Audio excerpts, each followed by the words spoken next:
అలకం కన్ను తెరిచేసరికి ఇక సగం టర్మ్ అయిపోయింది. 5 ఏళ్ల కాలంలో సగం టర్మ్ అయిపోయింది. ఇక మిగిలినది మరో సగం టర్మే. ఈ సగం టర్మ్లో కూడా ఇంకొక సంవత్సరం దాటితే రేపు సంవత్సరం చివరిలోకి వచ్చేసరికి నా పాదయాత్ర కూడా స్టార్ట్ అవుతుంది.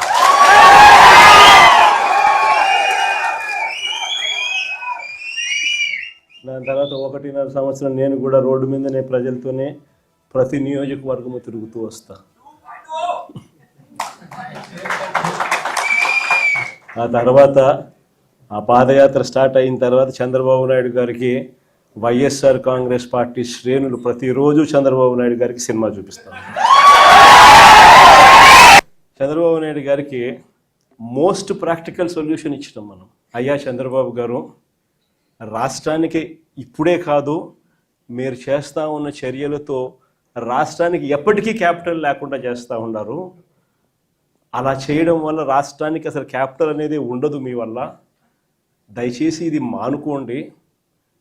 అమరావతి అని చెప్పి నువ్వు రైతులను మోసం చేస్తూ ఉండవు, అమరావతి అని చెప్పి నువ్వు ప్రజలను మోసం చేస్తూ ఉండవు. ఆ అమరావతిలో రోడ్లు వేయడానికే, కరెంట్ వేయడానికే, డ్రైనేజ్ వ్యవస్థ నెలకొల్పడానికే, నీళ్ళు ఇవ్వడానికే, ఇలాంటి బేసిక్ వసతులు కల్పించడం కోసమే నువ్వంతటి నువ్వే ఎకరాకు 2 కోట్లు ఖర్చు అవుతుంది అని చెప్పి నువ్వంతటి నువ్వే సెంట్రల్ గవర్నమెంట్కు డిపిఆర్లు ఇచ్చినావు, నువ్వంతకు నువ్వే బ్యాంకులకు డిపిఆర్లు ఇచ్చినావు. ఈ లెక్కన 50,000 ఎకరాలకే 1,00,000 కోట్లకే దిక్కు లేదనుకుంటే మరో 50,000 ఎకరాలని చెప్పి నువ్వు మళ్ళా వచ్చి మళ్ళా తీసుకుంటూ 1,00,000 ఎకరాల అమరావతి అని చెప్తూ ఆ 1,00,000 ఎకరాలకు 2,00,000 కోట్లు తేవాలి అని అంటే ఆ 2,00,000 కోట్లతో నువ్వు నిరంతరం రోడ్లు వేస్తూనే ఉంటావు, నువ్వు నిరంతరం కరెంట్ ఇచ్చే కార్యక్రమమే జరుగుతూ ఉంటుంది, నువ్వు నిరంతరం డ్రైనేజ్ పనులే చేస్తూ ఉంటావు, నువ్వు నిరంతరం నీళ్ళు ఇచ్చేదాని కోసమే నువ్వు అవస్థ పడతా ఉంటే ఇక రాజధాని ఎప్పుడు వస్తుంది? ఎన్ని దశాబ్దాలు పడుతుంది? ఇప్పటికే 12 ఏళ్ళు అయిపోయింది 2014 నుంచి ఇప్పటికే దిక్కు దివానం లేదు.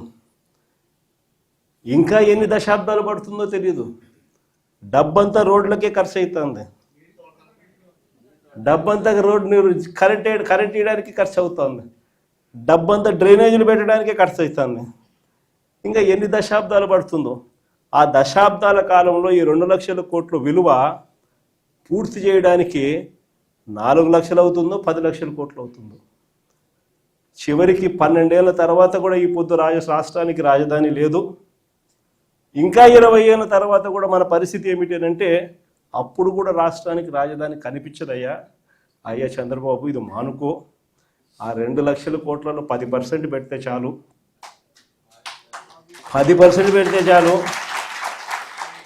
మేము ఇంతకుముందు మంచి ఆలోచన చెప్పినా నేను నీకు. ఇంతకుముందు ప్లాన్ ఏ కింద రాష్ట్రంలో అన్నిటికన్నా పెద్ద సిటీ విశాఖపట్నం, దాంట్లో పెడితే అసలు ఎటువంటి ఖర్చు అవసరం లేదు. కర్నూలులో న్యాయ రాజధాని కింద అప్పట్లో కర్నూలుకు మనం మాట ఇచ్చినాము, అది నెరవేరుస్తూ అక్కడ న్యాయ రాజధాని పెడుతూ ఇక్కడే అమరావతిలో లెజిస్లేటివ్ శాసన రాజధానిని కూడా తీసుకొస్తే బాగుంటుందయ్యా అని చెప్తే నానా యాగి చేసి రాజకీయాలు చేసి అది వద్దు అన్నారు. సరే పోనీ, అది వద్దు. పోనీ ఈ ప్రాంతంలో అయినా కానీ నువ్వు చేసే పనికి అసలు రాజధాని లేకుండా పోతుందయ్యా. ఆ పని చేయకుండా కనీసం ఇక్కడైనా ఆలోచన చేయి. మచిలీపట్నంలో నువ్వు కాదయ్యా పోర్టు కట్టింది, మేం కట్టాం. మచిలీపట్నంలో పోర్టు మనం కట్టాం. మన హయాంలోనే మనం భూములు తీసుకుంటాం, మన హయాంలోనే మనము అనుమతులు తీసుకొచ్చినాం, మన హయాంలోనే మనం ఫైనాన్షియల్ క్లోజర్ చేసినాం, మన హయాంలోనే మనం బ్యాంకులతో నీట్గా టైఅప్ కూడా చేసి స్టార్ట్ చేసి 30-40% వర్కులు కూడా పూర్తి చేసినాం మన హయాంలోనే. ఆ పోర్టు అయిపోతుంది. మచిలీపట్నం నుంచి విజయవాడకు కేవలం 70 కిలోమీటర్లు, విజయవాడ నుంచి గుంటూరుకు మరో 40 కిలోమీటర్లు, మొత్తం ఈ 110 కిలోమీటర్లు హైవే ఉందయ్యా. విజయవాడలో ఇంటర్నేషనల్ ఎయిర్పోర్ట్ ఉంది, మచిలీపట్నంలో పోర్ట్ వస్తూ ఉంది. ఈ హైవేకి అటు ఇటుగా ఎక్కడ నువ్వు ఆ బిల్డింగులు ఇక్కడ కడితే దీన్నే మచిలీపట్నంలో నుంచి విజయవాడలో నుంచి విఐ, గుంటూరులో నుంచి గన్ను, మావిగన్ అని చెప్పి ఈ 110 కిలోమీటర్లు ఈ ఎకనామిక్ కారిడార్ కింద, క్యాపిటల్ కారిడార్ కింద డిక్లేర్ చేసి ఆ కట్టే బిల్డింగ్లు ఆడ కట్టుకోకుండా ఇక్కడ కట్టయ్యా. 2 లక్షల కోట్లలో నువ్వు పెట్టే అమౌంట్లో 10% ఇక్కడ పెడితే చాలయ్యా. ఆ రోడ్ల కనెక్టివిటీని కొంచెం ఇంప్రూవ్ చేస్తే చాలు, బ్రహ్మాండమైన రాజధాని ఇక్కడే తయారవుతుంది. డే 1 నుంచే రాజధాని వస్తుంది, ఒక గ్రోత్ ఇంజిన్ తయారవుతుంది.